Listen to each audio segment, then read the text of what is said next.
అనుకోవచ్చు, ఇంతవరకు మీరు చెప్పినవన్నీ కూడా డబ్బులిచ్చే తీసుకోలే కదా స్వామి, ఇదేమన్నా వ్యాపారం అని మీరు అనుకోవచ్చు. చూడండి, ఒక వ్యక్తి అనారోగ్యానికి గురైన తర్వాత ఆ రోగమునకు సంబంధించిన మందు శాస్త్రవేత్తలు కనిపెట్టాలి.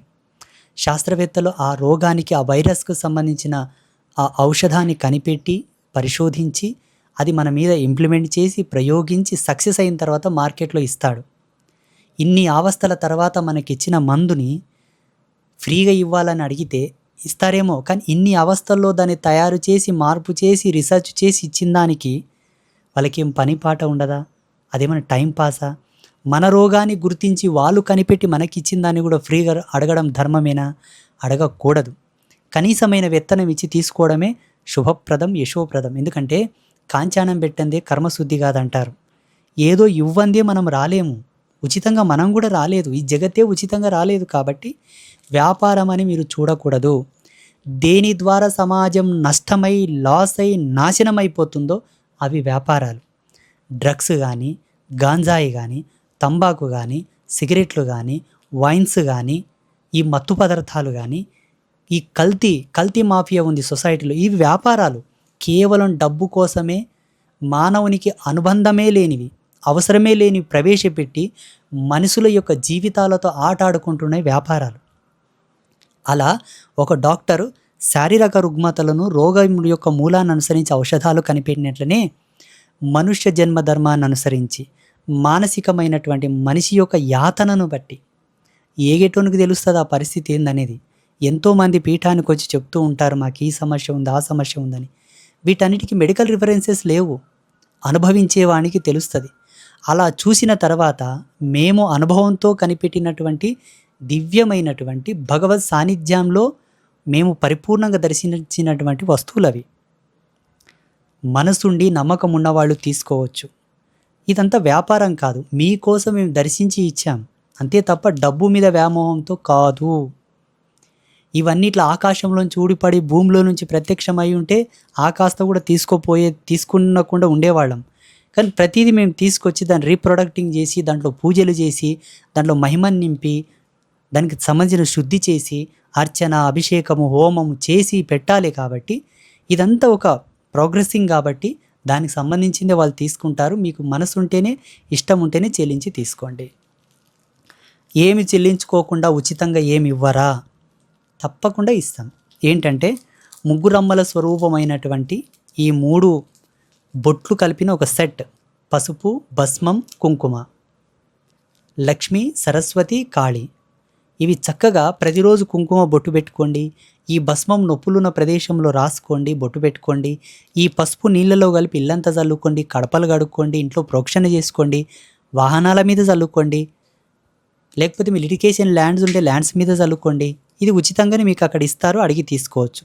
త్రిమాతల బొట్టు అంటే ఇస్తారు, ముగ్గురమ్మల బొట్టు అంటే ఇస్తారు, అలాగే మీకు అక్షింతలు కూడా ఇస్తారు. వీటికి ఏ డబ్బులు తీసుకోరు, ఇది గమనించగలరు. ఇంతవరకు చెప్పిన ప్రతిదానికి కూడా మీకు నమ్మకం ఉండి, ఇష్టం ఉండి, దీని ద్వారా మేము మంచిగా అవుతామనే విశ్వాసం ఉంటేనే తీసుకోండి. దయచేసి తప్పుగా భావించకండి. ఇప్పుడు చూడండి, ఒక డాక్టర్ ఒక ఔషధాన్ని ఇచ్చే కోణంలో తన ఫీజు తీసుకుంటాడు, మందులు రాసిస్తాడు, బయట మెడికల్లో పోయి మనం తీసుకోవాలి. చచ్చినట్టు తీసుకుంటాం, అక్కడ కామెంట్ చెయ్యం. ఊకి ఇవ్వచ్చు కదా అని డాక్టర్ని అడగొచ్చు కదా, మెడికల్ షాప్ ఆయన అడగొచ్చు కదా. ఎందుకు అడగరు? ఈడెందుకు అడుగుతున్నారు, అక్కడ ఎందుకు అడగరు?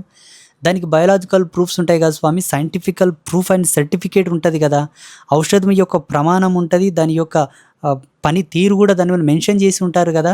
దాంట్లో గ్యారంటీ ఉంది, క్లారిటీ ఉంది. అది ఎక్స్పెరిమెంట్, అదొక రీసెర్చ్ కాబట్టి నమ్మకం ఉండి తీసుకుంటాం. దీంట్లో ఏముంది అనుకుంటే దీంట్లో కూడా మా రీసెర్చ్ ఉంది, మా నమ్మకం ఉంది, మా ఎక్స్పెరిమెంట్ ఉంది. అది తీసుకున్నాక మాకు తప్పకుండా రోగం బాగవుతుంది కదా స్వామి, తీసుకుంటే మాకు బాగవుతుందా అని ఎంతోమంది ఈడికొచ్చి చెప్తారు. మందులు వాడి వాడి వాడి వాడి గోళీలు వాడి వాడి వాడి సూదులు వేసుకొని గ్లూకోజులు పెట్టుకొని డాక్టర్ల చుట్టూ, హాస్పిటల్ చుట్టూ తిరిగి సాలైంది స్వామి అని చెప్తారు. మరి గోళీలు పనిచేయనట్లా, మందులు పనిచేయనట్లా, ఔషధాలు పనిచేయనట్లా ఇక్కడికి ఎందుకు వస్తున్నారు? మరి కామెంట్ చేసేటోళ్ళు వచ్చి ఒక నెల రోజులు పీఠంలో ఉండండి, వచ్చేటోళ్ళని అంతా అడగండి, ఎందుకు వస్తున్నారు మీరు, డాక్టర్లకు ఎందుకు పోరు, హాస్పిటల్స్కి ఎందుకు పోరు అని అడగండి. చెప్పు తీసుకొని కొడతారు మిమ్మల్ని. లక్షలు లక్షలు వేలకు వేలు దవాఖానలకు దోసి యాసరు కొని ఈడికొస్తారు. ఒకసారి గమనించండి. అంతెందుకండి, ఎందరో శాస్త్రవేత్తలు సైంటిస్టులు వచ్చారు ఈడికి, డాక్టర్లు, పెద్ద పెద్ద డాక్టర్లు వచ్చారు, లాయర్లు వచ్చారు, ఐఏఎస్, ఐపీఎస్, ఎవ్రీ డిపార్ట్మెంట్ మంచి మంచి చదువులు చదువుకున్న వాళ్ళు ఈడికి వచ్చారు. మరి వాళ్ళకి తెలియదు హాస్పిటల్స్కి వెళ్ళాలని? అయినా మీదేం తప్పు లేదులేండి. అది ఏగినోనికి తెలుస్తుంది, అనుభవించినోళ్ళకి తెలుస్తుంది. కాబట్టి ఎవరి నమ్మకాలు వాళ్ళవి, ఎవరి ఇష్టం వాళ్ళది. మీరు కామెంట్ చేయాల్సి వస్తే 500 పెట్టి ఆ కోటర్ తీసుకొని ఎందుకు తాతావురా నాయనా, ఆ వైన్ తీసుకొని ఎందుకు తాతావురా, తాగి తాగి నీ కొంప నాశనం అవుతుందని ఆడానండి. దీని ద్వారా ఏ నష్టం లేదు బాబు, దీని మీద మీకు అనుభవం లేదంతే. దయచేసి ఎవరు కూడా తప్పర్థం చేసుకోకండి. ఇది వ్యాపార ధోరణి కాదు. ఒక పుణ్యక్షేత్రానికి వెళ్ళి, ఒక దేవాలయానికి వెళ్ళి ఏవో బొమ్మలు, బొప్పలు, ఏమైనా ఐటమ్స్ తీసుకొని వస్తారు, డెకరేషన్ కాస్ట్యూమ్స్ కానీ ఏమైనా తీసుకొని వస్తారు. దానివల్ల ఏం లాభం? ఇవి పర్ఫెక్ట్ ఆధ్యాత్మిక మూల సూత్రంతో కూడుకున్న వస్తువులు. వాటిని ఇంట్లో ప్రతిష్ఠ చేసుకున్న, పేమిన ధరించిన వాళ్ళకి ఎన్నో శుభాలు జరుగుతాయి. అదొకసారి ఆలోచించండి. దయచేసి ఎవరు కూడా తప్పర్థం చేసుకోవద్దు. శ్రీమాత అనుగ్రహ ప్రసాద సిద్ధిరస్తు తదాస్తు.